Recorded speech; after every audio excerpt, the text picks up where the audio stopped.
जो देवहूति माँ की 9 कन्या थी ना, जैसी माँ थी वैसी ही कन्याएं थी।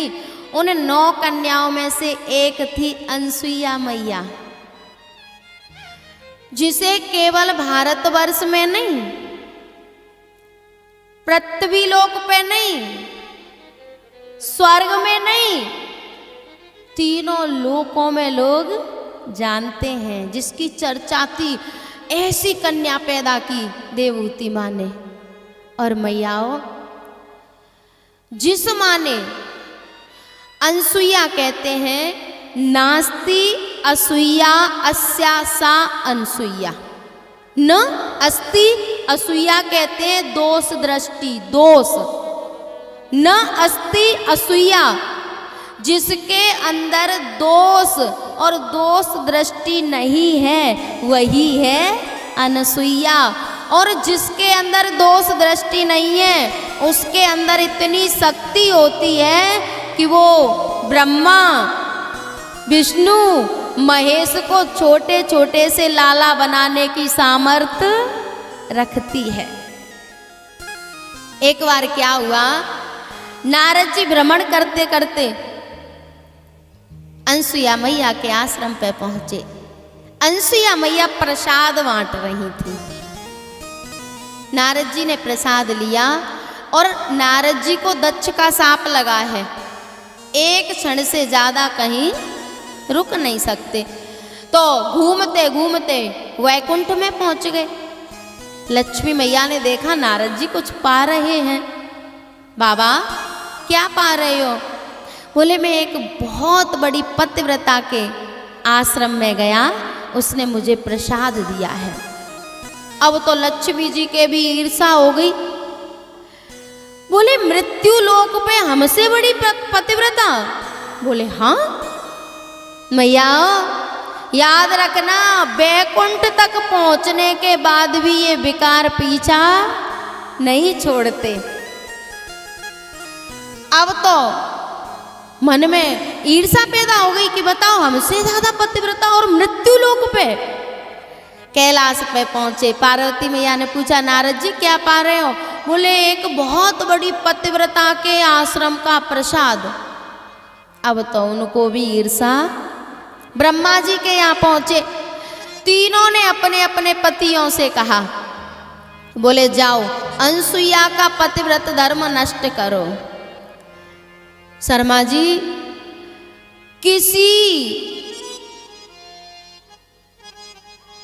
किसी की जो योग्यता है उसको नष्ट करके आज तक कोई आगे नहीं बढ़ा। जब हम छोटे थे तब एक सूक्ति हुआ करती थी, हिंदी में सूक्ति आती थी ना, छोटी सी सूक्ति, उस पर लिखना पड़ता था ज्यादा। तो एक सूक्ति मेरे स्मरण में है, बड़ी रेखा को मिटाकर छोटी रेखा बड़ी बनना चाहती है, लेकिन ऐसा कभी होने वाला, जो बड़ा है वो तो बड़ा ही रहेगा। इन्होंने तीनों ने अपने अपने पति भेजे। बोले जाओ उसके पतिव्रत धर्म को नष्ट करो जिससे हम बड़ी पतिव्रता बने रहें। तीनों ने कहा कि वो कोई सामान्य नारी नहीं है। बोले हमें कुछ नहीं पता। तीनों चले तो एक जगह पे मिल गए। कहाँ जा रहे हो? बोले पतिव्रता अनसुईया के यहाँ, उसका पतिव्रत धर्म नष्ट करने हमारे घर से आदेश मिला है। अच्छा तो हम भी वहीं जा रहे हैं, चलो। तीनों गए, ब्राह्मण का रूप बना के अनसुईया मैया के आश्रम में प्रवेश कर गए। अनसुईया मैया फूल तोड़ रही थी पूजा के लिए और देखा ब्राह्मण, हाथ जोड़ के कहा प्रसाद पालो। बोले आए तो प्रसाद पाने हैं, लेकिन अनसुईया मैया ने कहा आदेश करो, क्या पाओगे प्रसाद में? बोले प्रसाद में तो जो आप दोगी वो ही पालेंगे, लेकिन एक शर्त है, क्या आपको निर्वस्त्र होके प्रसाद खिलाना होगा। अनसुईया मैया ने एक सेकंड नहीं सोचा। बोले ये छोटी सी बात, हाँ आप निर्वस्त्र होके हमें प्रसाद पवाओगी। बोले ठीक है। तीनों को अंदर ले गई, कमंडल में से जल लिया और भगवान से प्रार्थना की कि मैंने आज तक कभी किसी से ईर्ष्या नहीं की हो, मेरे मन में कभी किसी के दोष दिखाई नहीं दिए हो, तो ये तीनों छोटे छोटे से लाला बन जाएं। तीनों छोटे छोटे से लाला बन गए और चले थे अनसुईया मैया को।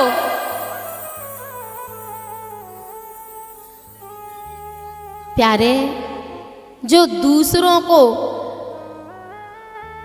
गिराना चाहता है ना, वो खुद गिर जाता है। पतिव्रत धर्म नष्ट करने चले थे ना, अब तीनों वाह वाह कर रहे हैं आंगन में तीनों। और मैया ने वस्त्र खोले, अपने केस खोल दिए और केस उनके वस्त्र बन गए। तीनों को अनसुईया मैया ने दूध पिलाया, किसी सामान्य बालक को नहीं, ब्रह्मा, श्री हरि, महेश ऐसे को। अब बहुत दिन हो गए, लौट के नहीं गए। अब तीनों देवियां घबरा रही हैं कि हमारे स्वामी कहाँ गए। चली थी चिड़िया चुगने, खुद ही फंस गई। अब तीनों देवियां परेशान, स्वामी कहाँ गए। नारद जी फिर पहुंच गए भ्रमण करते हुए। नारद जी, हमारे स्वामी को देखा है क्या? बोले हाँ। आपने कहाँ भेजा था वैसे? बोले हमने अनसुईया के यहाँ भेजा था। बोले वो तो छोटे छोटे से लाला बन गए हैं। बोले आएंगे कब? बोले आएंगे तब जब चलना सीखेंगे, अभी तो पलना में पड़े हैं। नारद जी कैसे आएंगे अब बताओ? नारद जी ने कहा कि मांगने जाओ। अब वो अनसुईया मैया के पुत्र हैं, तुम्हें मांगने जाना पड़ेगा। लक्ष्मी जी चली दिव्य आभूषण पहन के। तो नारद जी ने कहा कि कुछ मांगने जा रही हो, ऐसे मत जाओ। बोले तो? बोले भिखारी का रूप बना के जाओ। लक्ष्मी जी की बोली मैं भिखारिन बनूंगी? नारद जी ने कहा जो दूसरों को नीचे गिराना चाहता है उसको भिखारी बनना ही पड़ता है। जाओ भिखारी बन के। तब गई और अनसुईया मैया के दरवाजे पे आवाज लगाई, भगवती भिक्षाम देहि। अनसुईया मैया आई, क्या चाहिए? बोले भिक्षा। कैसी भिक्षा चाहिए? अनसुईया मैया समझ गई कि पहले भी 3 आए थे और अब भी 3 आई हैं। समझ गई। बोले कैसी? बोले हमें कैसी भी नहीं चाहिए, हमें तो हमारे पति चाहिए। अनसुईया मैया ने कहा ये सो रहे हैं तीनों, ले जाओ। अब वो तीनों एक जैसे लग रहे हैं। सोच रही हैं कि अब वैसे इज्जत तो रही नहीं है, और कहीं ऐसा ना हो कि अब दूसरे के पति का हाथ पकड़ लें तो रही बची भी चली जाए। अनसुईया मैया से प्रार्थना की, बोले जैसे थे वैसे इनको बना दो। प्यारे, जो दूसरों के लिए गड्ढा खोदते हैं ना, एक न एक दिन उनको गिरना ही पड़ता है। क्योंकि जो दूसरों के लिए गड्ढा खोदते हैं उनको ही गिरना पड़ता है। ये तीनों देवियां अनसुईया मैया के पतिव्रत धर्म को नष्ट करवाना चाहती थी ना, तीनों ने अपने पतियों को भेजा। और जो लक्ष्मी सारे संसार को वैभव दे रही है, धन दौलत दे रही है, आज अनसुईया मैया के दरवाजे पे उसे भिखारिन बन के जाना पड़ा। मांगती है माँ हमारे पति दे दो। तो प्यारे, ये जो ईर्षा है ना, ये वैकुंठ से मृत्यु लोक पे भिखारी बना के भेज देती है। ये ईर्षा ब्रह्मलोक से मृत्यु लोक पर भिखारी बना के भेज देती है। और यदि हम ईर्षा करेंगे तो हम भी बचने वाले।